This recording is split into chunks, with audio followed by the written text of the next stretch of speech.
All right, so everyone, welcome back to Breslov Efrat here at Shira David, Baruch Hashem. Another beautiful sunny day in Eretz Yisrael. A little chilly, but sunny, but Baruch Hashem. Wonderful. And again, we learn for the well-being of our soldiers on the front line and wherever they're found. And of course, our hostages should all be brought home. All right. So we're learning all about this idea of the oneness of Hashem, to reveal Hashem's name in the world, and that's what it's all about. We're also learning the concept that stay away from things that we don't really have any idea of, right? When we're davening, we recognize we're davening to Hashem directly, and we're not davening to any of the shemus of Hashem, the attributes of Hashem, and things like that, right? So now, Reb Noson's going to go on. Now again, you have to understand something. The time when this was written, the Haskalah, the Enlightened movement, was very, very powerful, and they were going through the villages all through in Russia and Ukraine, Poland, and they were really swooping up thousands and thousands of Jews, because these were Jews that didn't have really any background. These were guys that had a good background, but they did things for the wrong reasons. They didn't study for the right reasons. They wanted to draw Jews away from Hashem, and that's what they were doing. So Reb Noson was really working with that, and it was a complicated situation. I mean, Rabbi Nachman, he made his way to Uman, and when he was there was some of the leaders of the Haskalah that were in Uman actually, and he would play chess. He would play chess with these leaders. Interesting. He spent the time, he would play chess with them. Why? He wanted to talk to them in a way, like they say, Chanoich lenar al pi darko. Right? In other words, if he's going to come in there and talk to them about God, then it's, chess. We could play chess. Oh, you play chess, Rabbi? Oh, I play chess too. Let's play chess, and who knows what he accomplished? We have no idea. Yeah, I forgot who it is he played with. We know. Yeah. We know the guy. He was a major. But there's no reason to mention those. No reason to mention these names. It was just they were the heads of the Haskalah movement. These were the guys. These were the heads. Right? The Haskalah movement was the Enlightened movement. Those are the people that started the Reformed and the Conservative, all of those guys, yeah. Right? All right. Oh, good morning, Baruch. All right. So now we're going to go on. In Sifrei Breslov specifically, Rabbi Nachman, Rabbi Nosson always writes the idea, stay away from philosophy. Stay away from it, because philosophy, again, is only going to leave you with a lot of questions, and the answers are Emunah. And if a person doesn't have Emunah, he's going to walk further away from Hashem. It's not going to bring him close to Hashem. All right? Does everyone understand that question, that concept? Right? And the principles in philosophy are really based all on Emunah. Right? But if you don't have Emunah and you try to answer the questions, you're just going to wind up with questions, because the answers are not going to work, because they're all dependent on Emunah. All right? Uvemes, Lamed Vav, 36. 336. 336. I heard you. Okay, good. Because yesterday we had a little problem. Right, okay. Yeah, no. Uvemes, Kol Elu HaMachsholos HaNimtzam LaHama'aynim B'Kama Svarim. We see a lot of people that stumble, that they study these books on philosophy. And why is Reb Nosson? This is again the introduction that we're going to be studying about Hanukkah, right? That's what we're going to be studying about. Now again, who are the big philosophers in the Greeks? Aristotle, Plato, right? These guys, right? Those were big Greek philosophers. And where did the whole Hellenist movement come from? The Greeks, right? And where Jews were leaving, we're leaving the world of Torah and joining Hellenism, right? There was a very small group left, right? So Nosson is just showing. Now he's giving us the ground. He's laying the groundwork, right? He's laying the groundwork for us now to understand where we're going to get to when it comes to Hanukkah in another couple of lessons. Okay. Hu machmash nimtzom kama svarim sheroitzim liyashiv kama kushyois amukois bedarkei hanhagosav yizbarach. These svarim are trying to understand the deep understanding of how Hashem conducts the world and how He does things. Which, how could we possibly understand that, right? How could we understand anything what Hashem is doing, right? We discussed that we don't even know, we don't even understand how our own nefesh works, right? Nobody can explain, right? Nobody can explain how their nefesh works. Where is their nefesh? Where did it come from? Well, what is it?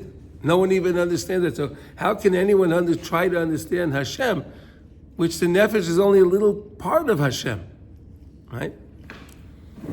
Uvehemes haterutzim einam klum lemevin ma'at. And really, the answers that they give you are really nothing. Even if you know a little bit, you know that the answers that they're giving you in the philosophical books, they're not really answers. Al ken yecholim likoshel ayadei terutzim yoiser. Now, so now you ask the questions, and now you have these answers, but these answers are very flimsy, right? So now you can stumble even further because you're left with that question again, right? So in other words, instead of there's a real answer to answer the question, so then the question goes away. Now you have a problem with the answer and you have a problem with the question.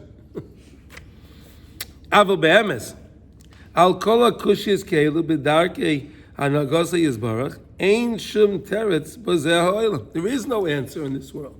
No one can understand it, right? The way Hashem does things, He does things in His way. He has Hashem has an understanding that we can't comprehend. Because again, Hashem is mekom moi shel olam ve'ein ha'olam mekom moi, right? Hashem is the world. He is everything of the world. Hashem is everything of the world. We can't understand that. Rak losid yizgal kol haterutzim. But in the end, all the answers we'll understand it. We'll see the greatness of Hashem. We'll be able to understand how great Hashem really is. Now we can perceive it because we can look at everything going on in the world and we can understand if we want to work on that. To understand how, wow, Hashem is taking care of all of these things. So in all these intricate things, Hashem is behind everything. But now we can only try it, but we'll understand it deeper at the end of time. In this world, we don't search, we don't try to investigate. We just rely on our Emunah. As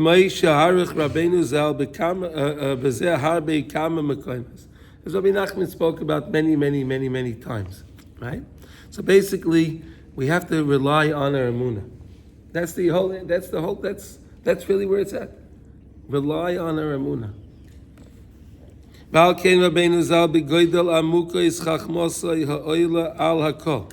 And therefore, because Rabbi Nachman had the deepest understanding, the deepest knowledge, right? Look what he says, right? Begoidel amukais chachmosai.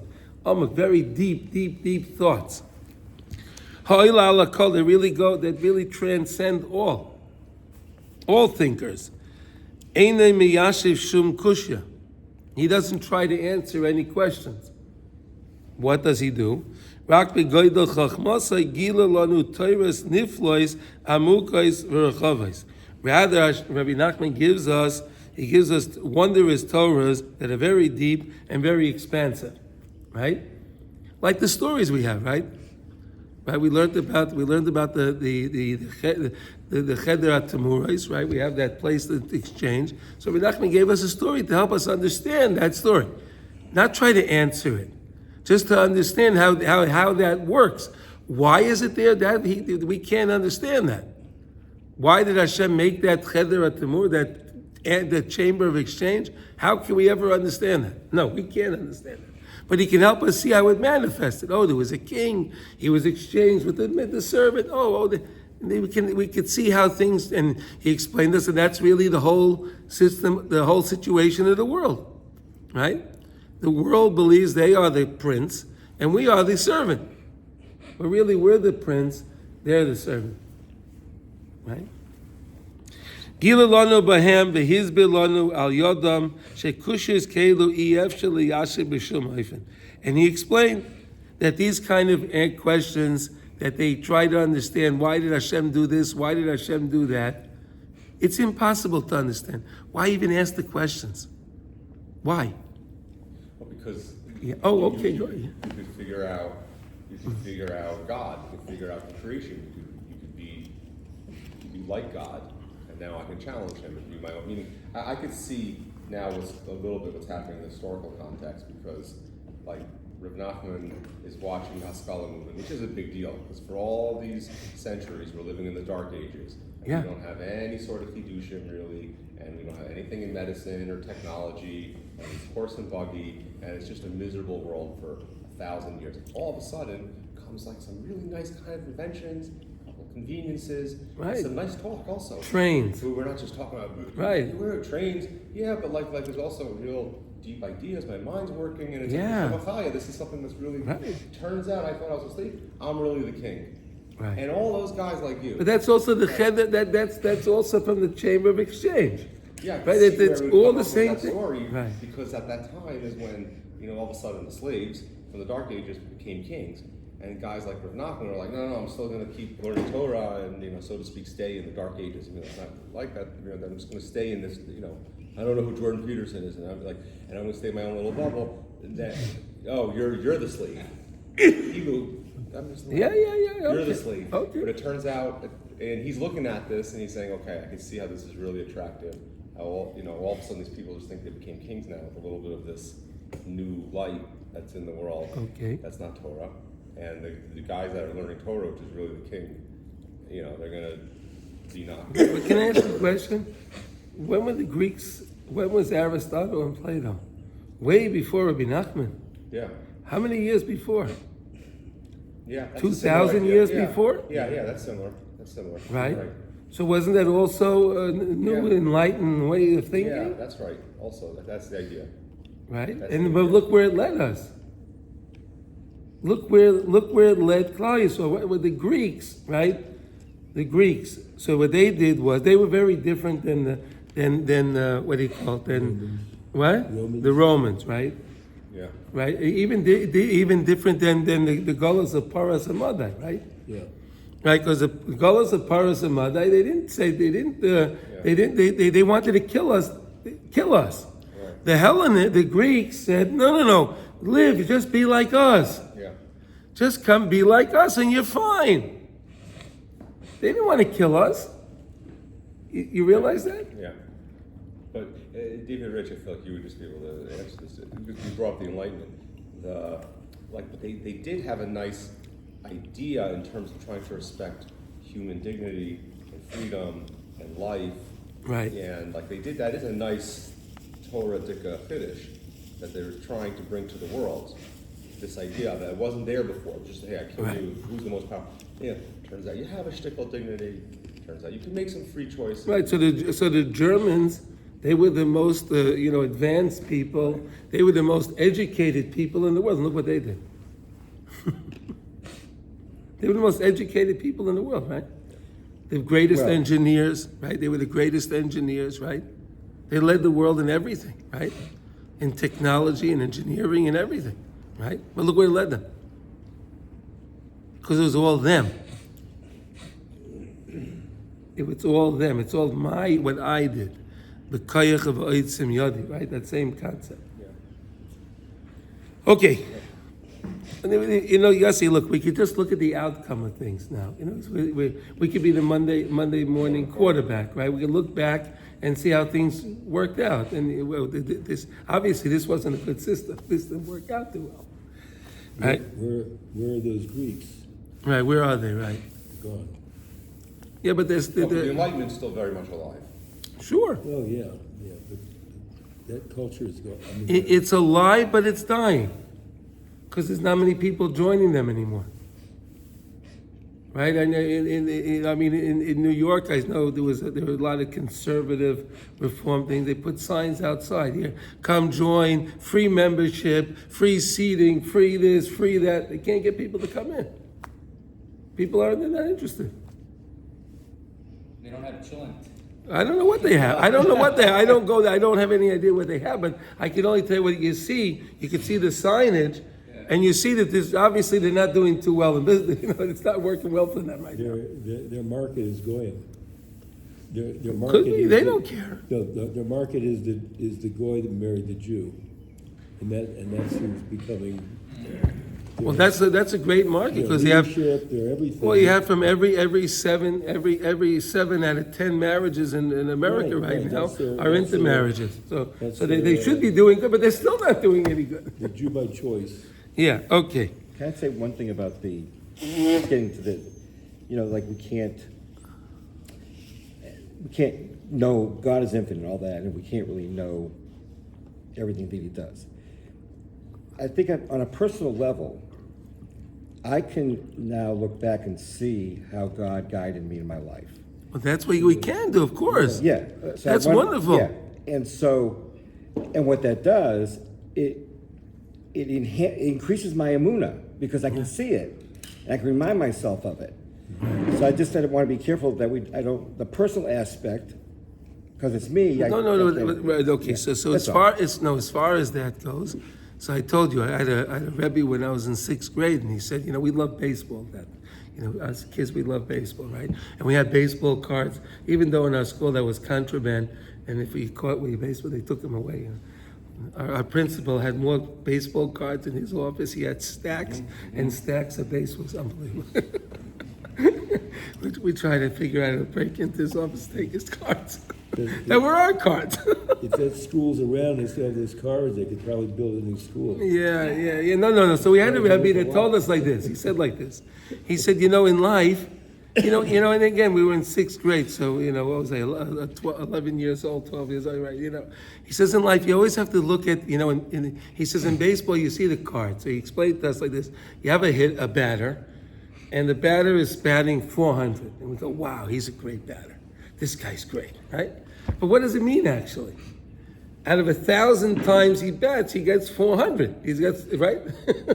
4 out of 10. Yeah, 4 out of 10. So it's 40%, right? 4 out of 10 is 40%. And he's a genius. And he's great. He failed. He's 60% great. of the guy's time. great, right? He's the greatest. Right. And then the pitcher right there. I never understood the way the pitcher thing goes. He goes, ERA, that's a lower now. The lower is number, the better he is, the higher. Either way. So my Rebbe said like this. He said that, remember in life, always look back at Hashem in your life and see how Hashem saved you from all different things. And you'll see how Hashem really has a perfect average. Look back in your own life. He said, don't look at other people's lives. Look at your own life. And again, when I was 11 years old, I didn't understand what he was talking about, right?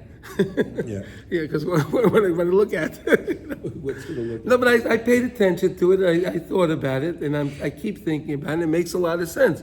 All those difficult situations that you found yourself in, and you see how when you're in that situation, you think, I don't know, how am I going to get out of this? How am I going to get past it? And you see how it always works out. It always works out. It works out so much better than you could have ever imagined. Most of the time, right? So that's really what Mordechai is saying here, right? That's what he's saying over here. Look back in your own lives and see how Hashem saved you and brought you to where you are today. And it's just fascinating. It's good to remember that because I feel like maybe sometimes it's good that you know that. But then you'll be in the present and where's Hashem? And he's shaking his head, yeah. No, but it's true. That does happen. No, we have to do that all the Yeah, well, time. it was there for me then, but No, but at that moment now, look back. I know. And you say to yourself, wait a second, the same way Hashem saved me from this, and that, and the other thing, why wouldn't He save me from this as well? It's true. That's when you have to look at it. When things are going good, it's hard. You don't look back. When things you have a little situation, then look back and get your salvation from your own situations, the things that you passed through in life. It's really weird because what you're saying, that does happen to me sometimes. Yeah, but then what he's saying though is that Hashem is saving you.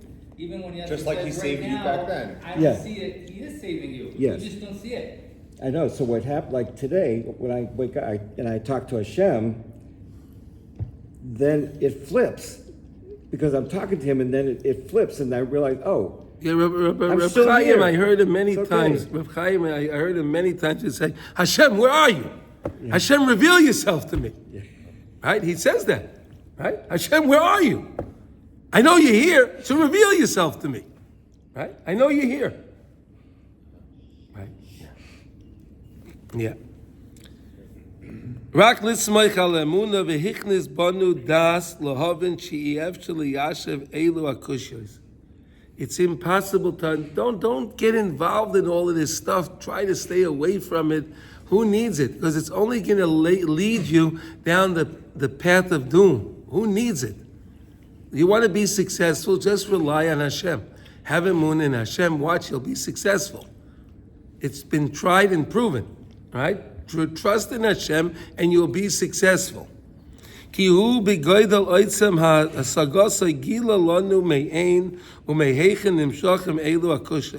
Nachman taught us where all these questions are coming from. These questions are coming from a place of kfira, of heresy. That's the only reason they're asking these questions.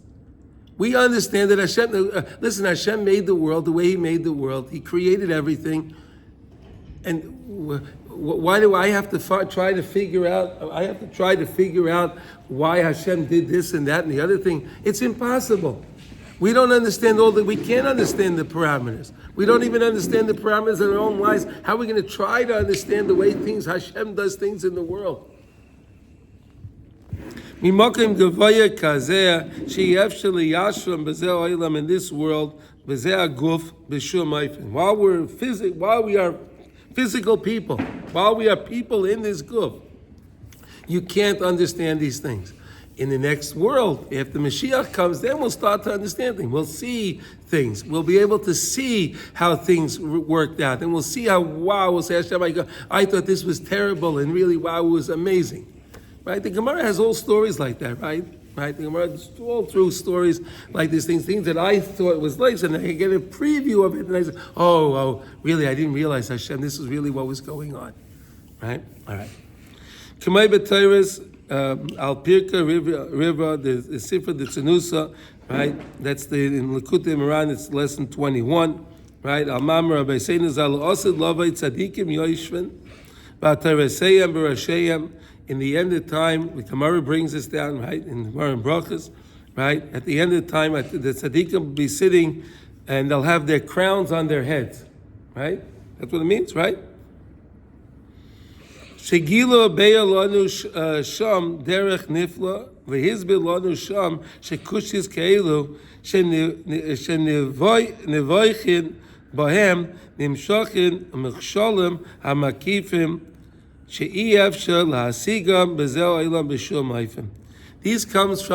questions come from, there's a concept of the makif. What's the makif?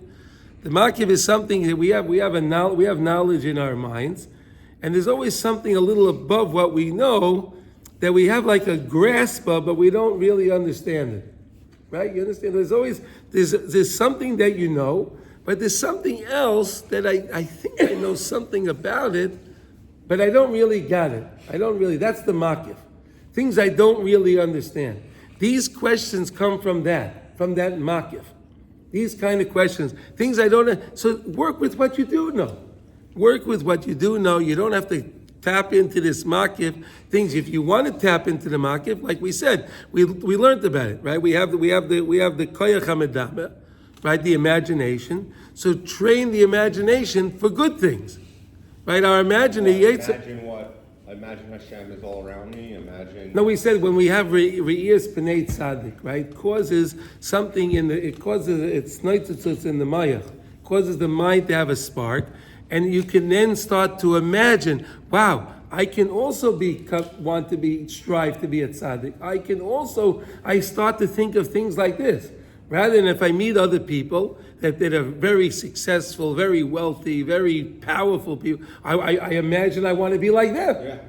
I imagine I want to be like them, right? But if I meet a tzaddik, so then it helps me realize what's true in life, because I see the beauty of the tzaddik. But that comes from the koach medama. Koyach hamedama. So I have this imagination. And that the imagination, we learned so many times that the imagination draws the person to where they're going to be. In the morning you wake up, right?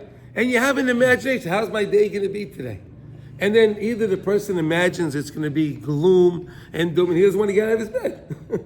Pulls the cover over. I don't want to get involved in that. Or the person can imagine it's going to be the most successful day today. I'm going to have the most success day. He's going to jump out of bed. It's all about imagination. Isn't that amazing? Yeah. Koyach hamedama. Yeah. So he speaks about using that for the, Oh, for yeah. the good, meaning like. Oh, we learned a lot about that, yeah. In Hilchos Tefillah, we learned that in Hilchos Tzitzis also, right? We learned a lot about that, right? Right? We learned a lot about that concept. The Koyach hamedama, right? Two thoughts can't happen. But that's something else. The two, that's with thoughts. But really, the Koyach hamedama is what am I imagining I can do? You know, Yossi, it's interesting. You know, we're not allowed to have jealousy, right? Yeah. Jealousy in our religion's terrible, right? Yeah. Right? It's one of the 10 commandments, right? Not to be jealous, right? But I am allowed to have kinnis sefer.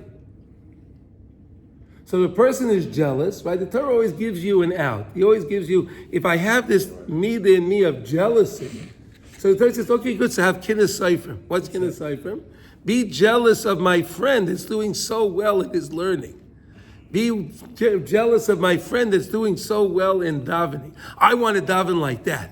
I'm jealous of him. Because that'll lead to something positive. Right? If you're jealous of the guy's car, you're jealous of the guy's house, you're jealous of the guy's family, or whatever, so then that's not going to lead to anything good. Right? But if you're jealous of the guy's study, so then it may cause you to study more.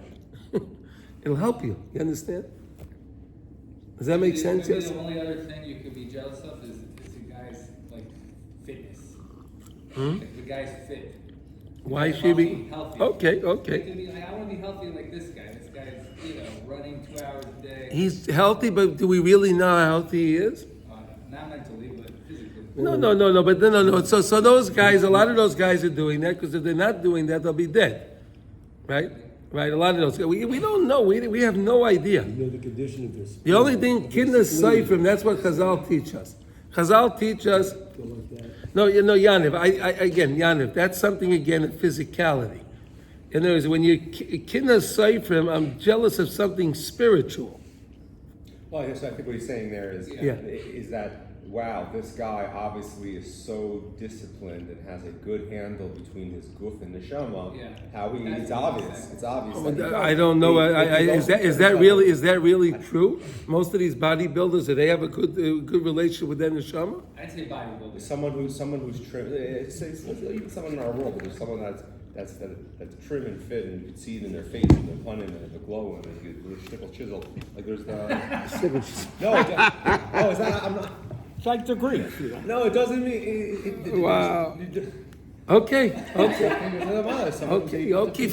okay. again, if he's a behemoth at home and in his own private life, or it could also be religion, where he goes, I don't care about it. I'm not learning Torah. I'm not going to shul until I do my run or anything like that. And it could be. I'm not telling you it's the end all be all, but there's a mila. Okay, that. fine. Okay, but again, this is not what we're. Joseph, but I have the answer for you. You have to find a fit sadik. You what? A fit sadik, because then you'll know there's alignment. Okay, go find me a tzaddik that's going to the gym. Okay, go find me. Go find me one. I never saw Rabbi Weinberger go to the But gym. you do have sadics that are I never saw that. He's a good big First of all, tzaddik. If it's not about if he was here, I imagine he would say. He would say it's okay to go to the gym. He's not going to tell you. Not okay, but he would say, look, it's not makubal for me to go to the gym, but yes, I do have a treadmill or a trainer that comes Okay. to my house, and of course I care. And I Well, watch Rav myself. Cook was very And I big can't on keep that. eating Rav kibble and Cook shalom like I was thought. very big, and he Yes, said he you was. have to. He said you have to. Okay, That's that's right. fine. There's your fit sadik, Rav Cook. Yeah, So take a walk. yeah. Rabbi Nachman will tell you take a walk and then do your display. That's why he takes a walk in the forest. true. So good. So he did okay. That's true. same thing. They're walking to the forest or whatever. Or whatever you're doing, right? Go up, walk up the hills in Efrat. Walk up Yeah. and down the hills, right? You get cardiovascular exercise. Yeah, like all of the Breslov that are out there in the fields, they're running and they're exercising at the same Yeah. time. Yeah. That's true. Dancing. Yeah, dancing, it's good. It's also exercise. Cardiovascular. And Rebbe There we go. Rebbe Nachman said a lot about eating. That's right. Yeah. He said he didn't like eating too much. Huh? Right? I imagine if Nachman wasn't overweight. Rabbi Nachman, very, very seldom ate. And Rav Nosson, I imagine, I don't know, because I don't understand a picture of him either. Yeah. I envision him as just a trim, on the move, full of life person. Okay. All right. Wonderful, I'm wonderful. using my coffee, Dimion. Yeah, Rav Nosson didn't have any time to go. There were no gyms at that I didn't time. say go to the gym. You don't need to go to the gym. Okay. Yeah. The chedar kosher is a new thing over here, right? That's something. Yeah, listen. Yeah. Okay. You can't understand these questions, so stay away from them. Okay, fine. Another third lesson in Likutey Moran is lesson 64. Right? Shegila sham shekushis keilo nimshachem misoid hatzimtzum shel cholol hapani. These things all come from that tzimtzum, that constriction, that Hashem made that constriction of His light, right, in order to make the voided space, right? In other words, what did Hashem do in order to make creation? He made a cholol hapani, he made a voided space. How did He make the voided space? He retracted His light from that space. Right? And that's how Hashem allowed the creation. And He did all of that in order to allow for Bechira, right? So we can have free choice. Again, to choose Hashem, right? Hashem wants us to have Bechira, free choice. That's why Hashem hides Himself in the world, and we have to find Him. Hashem loves that game of hide go seek, right? Where's Waldo? He made that game of hide go seek. Hashem hides. We have to find Hashem in the world. And all the questions come from this cholol hapani. From all of it, why did Hashem do that? Why did He do? I know why He did it. He did it very simple. He wanted Bechira. If His light was so vast in the world, and it was so pronounced in the world, then you couldn't have Bechira. You would see the truth. You understand? It's only because Hashem retracts His light that you can say there is no God. People say that. Hashem Yishma, right? Right? That people will say there's no God. Circumstances sometimes is so overwhelming, destructing, so that you can say no God. Well, whatever. Sometimes people are doing very well and they say there's no God. Right. It's all me. No God. God, I could do a better job than God, they'd say. R.A. Kaplan. I'm smarter than God. People will say that. R.A. Kaplan has a book, If You Were God. Yeah. Ari Kaplan was amazing. Wow, mamash sadik. Okay, we can't understand these type of things and don't get involved in them until with the end of time. Mashiach is going to come any moment, and then we'll start to understand. Or we'll have to leave the world, go to the Olam HaEmes, and then we'll see the Emes. We'll see the truth. But in this world, just rely on Hashem. Rely on Hashem. וכן בתורה כי מרחם ינהגי. הבאר שם שיש כוסיה שהם נמשכים ממקיפים, שהם למעלה מהזמן, שאין הזמן מספיק לבור, הקושיס והתירוצים שיש שם. Okay, so again, the same idea, these ideas, that these questions sometimes, they're so broad, that there's no time, there's nothing to explain. Ayin sham b'chol elu ha'makayimos uv'shar makayimos k'le b'divrei Rabbeinu Zal. Rabbi Nachman speaks about it so many times. Also in lesson Nun Vav, in lesson 56, there's many places where Rabbi Nachman speaks about this concept, where again you just need to have Emunah pshuta, like we learned yesterday. Rely on HaKadosh Baruch Hu, and then don't get so involved in all of these things. Ve'im bal seichel emes ata tira v'tovin v'taskil min meitzei davar. If a person is a bal seichel, he's a true bal seichel. Tira v'tovin, you could see and you could understand. Taskil and comprehend. Min meitzei davar. Ma ma'oid amku machshavoisa v'asagosa v'amitav shu hisik ha'emes she'efshel liyashev elu akushis klal. that you can't understand. If you're a thinking person and you're a person that understand it, you can't understand this. It's not comprehensible. It's not comprehensible. Rak b'chachmasay amuka v'asagosay atzuma gila lana b'dera seichel nifla v'noyre ma'oid she'yef shalona liyashiv klal leval naharoim laleis el Hashem l'ratzais l'lachkor bazeh chas v'sholem ki yef shal liyashiv klal rak lismay chal emunah levad shehu yisoid hakol. Emunah is the yisoid, is the foundation of everything. Trusting in HaKadosh Baruch Hu is the foundation of everything. We don't need to have all of this chokhmah. It's not going to lead to anything well. But there's one thing Yeah. that's troubling me. What's that? I don't think, Okay.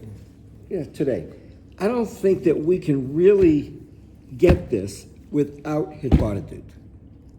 Okay. Because I find that my talking to Hashem, and I'm learning way even how to really do that. I think there's a science to it. I don't know what it is.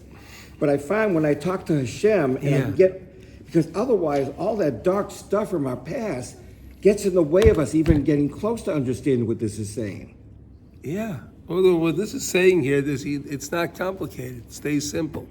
Yes, we can't say, but I come from a life of complication. Right. I have a history, a habit of everything. But you're a being new complicated. person today. Yes, but but you always said you still have to do Hitbodidut and talk to Yes. those, set aside But that who time. said you don't have to do his bodybuilders? You're right, absolutely. No, when we talk here and the way we're talking, like just Emunah, I'm saying. But Mordechai, saying Emunah means I could talk to Hashem and I believe Hashem is listening. I need Emunah for that, Yeah, right? Or else why am I talking? yeah. Why would I talk to Hashem if I don't believe that Hashem is listening to me? And I do it. I just feel like we have an Emunah, but I don't know that when we say have Emunah, if we're saying that includes talking to Hashem. We're not That's all. speaking about this bodybuilding right now, but we spoke about that law many times before, right? Yeah, Right? In the past few months, we spoke about we've his always bodybuilders, talked- a lot about his bodybuilders. yes. So we're not totally. discounting anything we learned till now because we're learning this. We're just adding to it. I understand Now, to completely. keep your his bodybuilders going well, you need to strengthen your emunah. Yes. Because the more emunah you have, the better your bodybuilders will be. When I hear you say all we need is Emunah, Yeah. and maybe my definition of Emunah is like it's not complete when I think about it. I mean, it is when I think about it. Maybe in my heart it's not. Mordechai emunah is that I understand that all of that stuff that you just mentioned that you had from the past was all Hashem that set up that should be in your path. That was there. He had it set up. That's emunah, right? So then again, if Hashem, you set that up, why should I be worried about that? Because you set it up. If I did something wrong, I want to make right on it. I think I want to make amends with what I did wrong. Yes, I do. I think what I'm saying is when we're speaking in this way, which is kind of like an all positive way, Yeah. I forget that that's a part of it. Right. And so I'm feeling a pressure. But did we also, Come on. did we also learn the concept of when a person does tshuva me'ahava, that all his iniquities turn into merits? Yeah. Did we learn that, right? And I just Wait. yeah. We learned that also, Absolutely. right? Yeah. Right. So that means all of that dark stuff can become very bright, Yeah. right? Right? It becomes very bright. It was dark, but it becomes very, very bright. I agree with you, but you had a much different life than I have had to get to that point. That's all I'm saying. Oh, so when he's writing this, you don't think you're questioning whether he's talking to you? Like he might not understand your complicated life. For the uncomplicated people, maybe there are shtick Oh, or Rav something. Nassim understands all kind No, of people. but you're saying that's kind of weird. He's like, that's good, and he's saying for the average person, but for people that have things that get bumpy and complicated, he's not understanding. That's not. No, but I wait, think no, he no, is, but it's not right in but this no, moment. No. It's not in this moment. Okay, when's it? To Mordechai. me, it is, but In other it words, isn't. we're in Hilchas Birchas Hashach. We did Hashkamas Habayker, right? right? Waking up in the morning. So we we learned a lot about every morning I'm new. I'm a new person, remember? We learned the story of the 7 beggars, right? We had the blind beggar, right? Every day he's new. Remember we learned that? How many weeks we spend on that? A lot of time, right? You don't have to convince me. No. So Mordechai, again, all of these things that we're learning, we're building on it. And how do you reinforce everything that we learn? How do you reinforce it? You need to have Emunah. How can you reinforce all the things we learned till now? You keep strengthening your Emunah. I'm not sure I'm making myself clear about one thing, because Okay. I'm really, all that is true. A lot of that I already forgot. I mean, I do some of it every day, but I forgot. What I'm saying is, right now, at this moment, when I hear it talked in that way, Yeah. and I'm not thinking about those things that I've learned, I'm feeling like I'm getting a positive, just be positive, just know the name of Hashem, just have Emunah. Yeah. I know that's what we're saying, but it's like it's putting a pressure on everything I forgot, or that I'm not remembering, or that it doesn't include what I do in Hit Bar to Do. It's really just, at this moment, it feels like I'm getting a positive. And you don't lashing. like getting positive? No, You want I something- do. I have to. Should we start acknow- talking about gloom and doom? Would that No, make you I feel just better? need to acknowledge No, I to don't know. myself that Yeah, I'm just okay, good. I'm okay. just acknowledging to myself that it includes that. It's not just all positive. It Okay. includes everything I've learned. It includes everything. Yeah, but if I forgot that it includes And it- everything, then I'm just feeling positive. But about you're it. only supposed to think. Am I crazy? But you're supposed to think about one thing at a time. So now you're thinking about the stuff in the past, so that you're not thinking about what's good now, right? Because you can't think about 2 things at once, right? Yeah. And then we said every time one of those thoughts come in, what are you supposed to do? You're supposed to just change the thought, right? And if you And that's can't what I was change, doing, and if you I guess. let the thought come in, and then the thought is getting stronger, what do you have to do then? Okay, so What do you do then? You jump up and start clapping. We said, right? You do something Make a face. You do mile de shtuta, right? You do something silly. Do something silly. Tell a joke, right? Jump up. Am I sounding crazy? But that doesn't matter. Sounds crazy. Maybe, yeah. So I'm not making my point then. No, You are no, crazy. You are. You can't- You are. You gotta be. I think though. I think it's you're unique. It turns out I'm unique also. But We're all unique. But we're all not that different though. Meaning that's the Kiddush. I think is that he's able to. I think he does in a deep way get us. No, I'm sure he gets us. I'm Yeah, not, even the most complicated. Yeah. yeah, I'm not questioning any of that.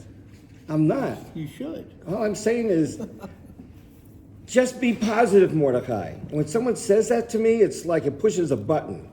Oh I yeah. have to remind myself, wait, being positive means all the things I've learned, I'm doing Hit Bar to Do and all that, but I have to remind, when you say think positive and I have that immediate reaction, what do you mean think positive? I have a map of Chicago and I'm trying to get around Detroit. But I didn't think. I I never didn't get- say to be positive. I said you just think of Hashem. Yeah. I like that one. You like that one? I got a map of Chicago and I'm trying to get around Detroit. That's a good one. Why do you I'll be want- happy, but I'm not going to get where I want to go. Okay. All right. That was a good one. You like that, huh? Worst, Well, that was a good one, huh? Detroit's the worst. the worst. 8 Mile Road. Well, 8 Mile was nice. You go further down. Okay. All right. All Okay. right, I'm sorry. No, it's all good. No, it's all good. It's great. Whatever it's good. Oh, thank you. Okay. But if someone wants to answer some of these questions from the Machakrim, these guys, the philosophers, he wants to do it he wants to study Kabbalah for the sake that he's going to study the Kabbalah not to get closer to Hashem, but I'll know how to answer these guys. I need to know how to answer them. So I'm doing this there's an ulterior motive. I'm studying, so when I'm asked these questions, I can go into a discussion with them. No answer is going to work.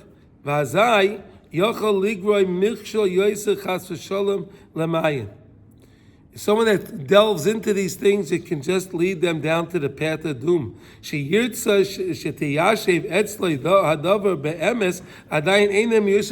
You can't answer these questions. You can't give them a physical answer. You can't give them an answer you need Emunah. In other words, the Emunah is the real answer. The Emunah is, I trust in Hashem. He knows what He's doing. I don't understand what He's doing, but I know Hashem knows what He's doing. Right? I know what Hashem knows what He's doing. Right? I will use the example of going on a plane again, right? You get on a plane, right? I don't know how to fly a plane. Does anyone here know how to fly a plane? Does anyone here know how to fly a plane? No? Okay. But any one of us will get on a plane if we have to, right? Right? We want to go somewhere, we'll get on a plane, right? Now, we trust that the pilot, he knows how to fly the plane, right? We trust that the pilot knows how to fly the plane, right? Or else, but why? Did we ever ask the pilot any questions? Did we ask him, how did he do in his studies and how much experience does he have?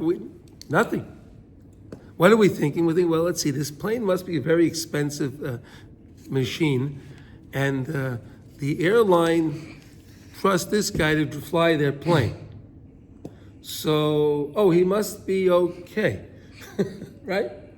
They get a lot of insurance. Okay, but either way, or maybe it's not good for their good for their image, right? It wouldn't be nice if that plane fell, right? If that plane went down, it wouldn't be very good, right? It wouldn't be good for their business, right? Not good for business. Did you get a good night's sleep? Right. Did you eat breakfast this morning? You have some coffee. Did you have a nice fight with your wife? Are you in a bad mood, It's right? always amazing. Sometimes you hear about these pilots showing up drunk. Yeah. They call them they're drinking, and they come to show up drunk to fly the plane. Right. Then you have to get another pilot. Then you have to delay. Right. They do the best Right. flying when they're drunk. It's like No. what do you call the guy that graduates last in his medical school class? Yeah. Doctor. Uvakal yecholim lister hateretz v'adara kushya leduchta b'yesa ois. Valkein ein tzrichin lahaskil liyashiv kushyas keilu. Don't even. Someone asks you such a silly question. Don't even try to answer. It's not going to go. It's not going to get anywhere. You're not going to answer his question. He's going to think he won with you because you can't answer his question. It's going to weaken your emunah because now you have this question that you couldn't answer. So why get involved? Ki gavoyu midatenu, k'moshe kosev ki loy machshavoisai machshavoiseichem. Right? We say that on a fast day, right? Yeah. Is that the Haftarah that we read, right? V'loy darkeihem darkai. Their ways are not my ways, Hashem says. Your thoughts are not my thoughts. Your ways are not my ways. Hashem has different ways, different thoughts. And perhaps we can understand that on a fast day, right? At Mincha, right? We had a day to think, right? We had a day to think. We had a day to put things into the right perspective. And then we can hear those words. My thoughts are not your thoughts. You can't understand my thoughts. Your ways are not my ways. You can't understand my ways. Ki gavoyu shemayim oretz, kein gavoyu darkei midarkeihem, machshavoisei b'machshavoiseichem, oid b'mokim achem mizeh. All right, so now, I think he brings this from Chaim Aran. Okay, pretty much we're saying like this. Really, we don't understand at all how Hashem does things. We never will understand it, right? Like we read in Haftorah, right? They're not my ways, they're not your ways. Your thoughts are not my thoughts. So again, why would someone, and if someone tries to ask these kind of questions, just don't even engage the question.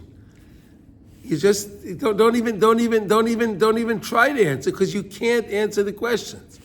Well, there was a story that helped me. Yeah, what was the story? The story was about, and I think it was Eliyahu Navi, and someone said, I want to understand God's ways. Take me with you. And then he goes to this first place, it's a farmhouse. Yeah. You know the story about the guy has a cow, and when we go, we're going to knock on a door, and we'll see how they respond. And this couple was really nice to them, and welcomed them, and fed them, and gave them something to eat and drink. And then he killed their cow, which was their only means of support. Right. And then he goes on to another one, gives you another example. And he said, well, why did he, if I tell you why we killed the cow, then we can't do anymore. We have to leave. And he said, we killed the cow because that night, that wife was supposed to die. And so instead of the wife dying, we killed the cow. Right. And so, because this guy loved his wife so much. So if you look at that, you'll never understand why that happened. Right. We can't And understand. that maybe did happen the way or didn't, but the point is that we don't understand and there's something going on underneath that we just have to trust. That's it. Yeah. You see that? Did you ever hear that story? Of course I heard that Okay. story. Yeah. Yeah, of course I heard the story. Why? Because the Isha is the bias. Right? The Isha is the bias and the Parnasa comes from the wife. Right. Right? So if we get rid of the cow, the wife can live. Right? The guy doesn't understand that. He has a business deal that went down. Right. He was supposed to make this deal and it didn't work. And that maybe saved his wife's life. Right? Right. If you want, we have a few more minutes. You have to leave. Yeah. Okay, so we'll stop. We have a beautiful story we could talk about this, about a sadik. I don't know if I once told it to you. I don't remember, but about a sadik that came to a town, and when he came to this town, the people all greeted him there, and it was Erev Shabbos, and he said, "Okay, where's the mikveh?" And don't turn off the heat. The ladies. Oh, they're not coming today? Okay. Oh, So leave it on so that when they go. is that the heat for the whole building? No, for here. Oh, for here. Yeah. It went off. Yeah, so when he came to the there was no mikveh. So he said, what, such a beautiful community like this, you don't have a mikveh? Well, we have a mikveh, but it's broken. So why don't you fix it? Well, we don't have anyone to pay for it. So the tzaddik said, there's nobody that can pay for it. Well, there's one guy in the town that can pay for it, but he's a miser. He won't give us the money. So the tzaddik says to them, I'll stay here a little bit and I'll make sure that this miser pays for the mikveh. And they say, Rabbi, you don't understand this guy. You're never going to get a nickel out of him. It's not going to work. And he says, nope, he will work. He will pay. So should I tell you the story real quick? I'll make it real quick. I'll make it real quick, okay? So he stayed for Shabbos. Sunday morning, he tells his gabbai, the rabbi tells his gabbai to go to this rich man and tell him that the rabbi wants to see him and give him a blessing. And tell him that it won't cost him any money. Give him a blessing for free.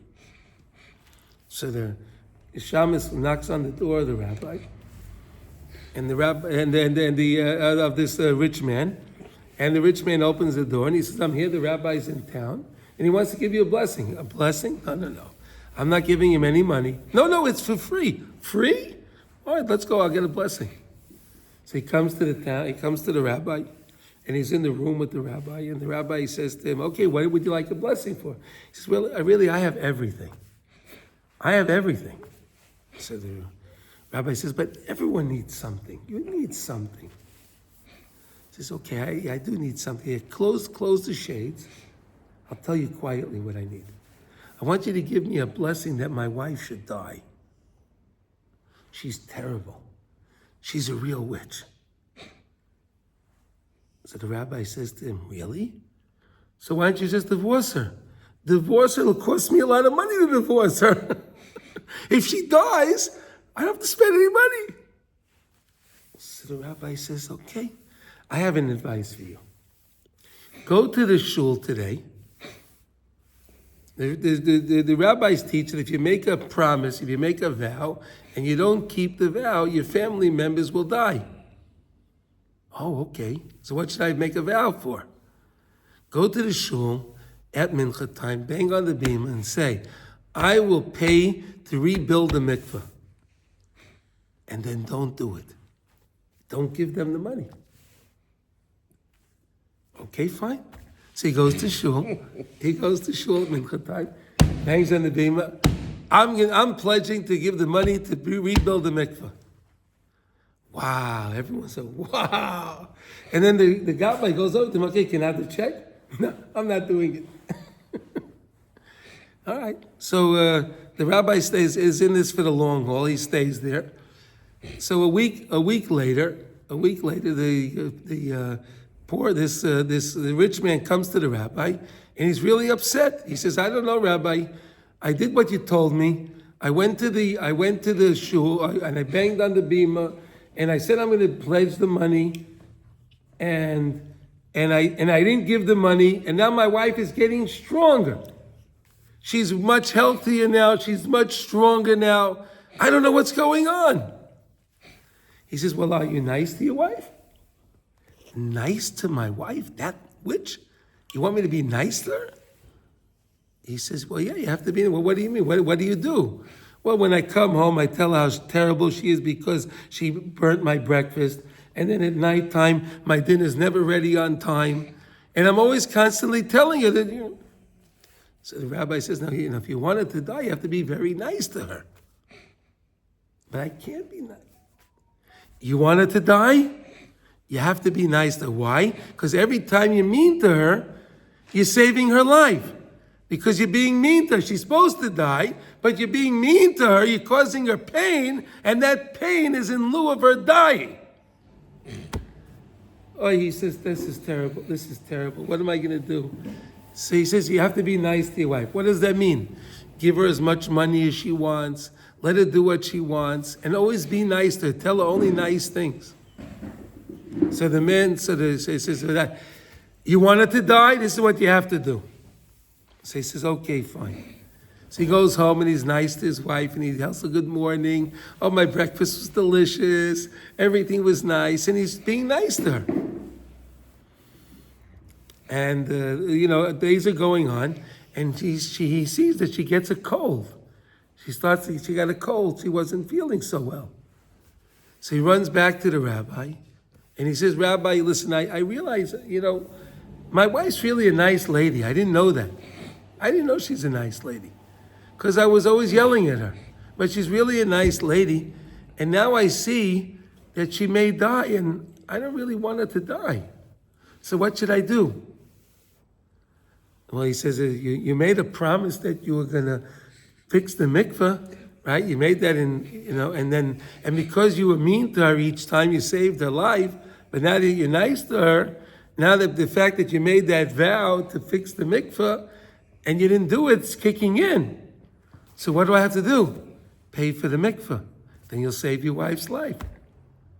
So he said, fine, he did. And he paid for the mikveh. And they fixed the mikveh, and everything was good. Unbelievable, right? Unbelievable. It's a true story. Really? Yeah. The Alexander Hasidim tell over that story Erev Pesach before they bake matzahs. They always tell over that story. Rabbi Arush has that story in his marriage book for men. Okay. Yeah, okay. Anyway, everyone, so have a wonderful day. Kol Tov, everybody.